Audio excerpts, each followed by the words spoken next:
Sie haben eine Kündigung bekommen und wollen nun wissen, ob die Kündigungsfrist eingehalten worden ist.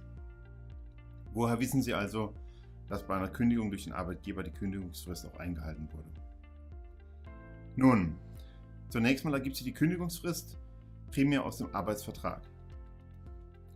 Auch aus einem geltenden Tarifvertrag kann sich eine Kündigungsfrist ergeben, sofern einer gilt für Ihr Arbeitsverhältnis. Sollte im Arbeitsvertrag keine Kündigungsfrist vermerkt sein oder gibt es keinen Tarifvertrag, dann gelten die gesetzlichen Kündigungsfristen und die ersieht man aus § 622 Bürgerliches Gesetzbuch, abgekürzt mit BGB.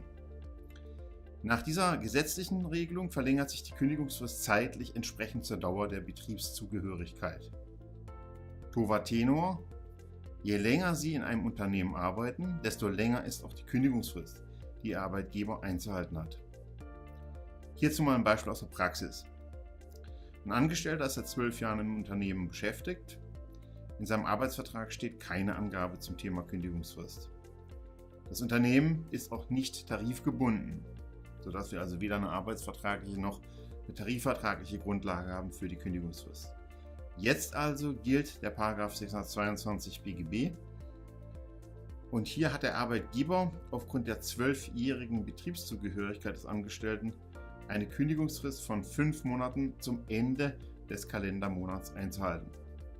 Das bedeutet, nehmen wir an, am 15.05. wurde die Kündigung vom Arbeitgeber ausgesprochen, ist das Arbeitsverhältnis damit beendet zum 31.10. des Jahres.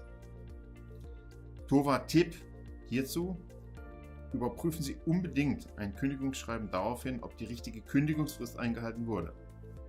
Und denken Sie dabei daran, dass Sie primär arbeits- oder tarifvertragliche Regelungen bei dieser Überprüfung heranziehen und erst sekundär, wenn es also solche vertraglichen Regelungen nicht gibt, sekundär dann ins Gesetz schauen, und zwar in § 622 BGB.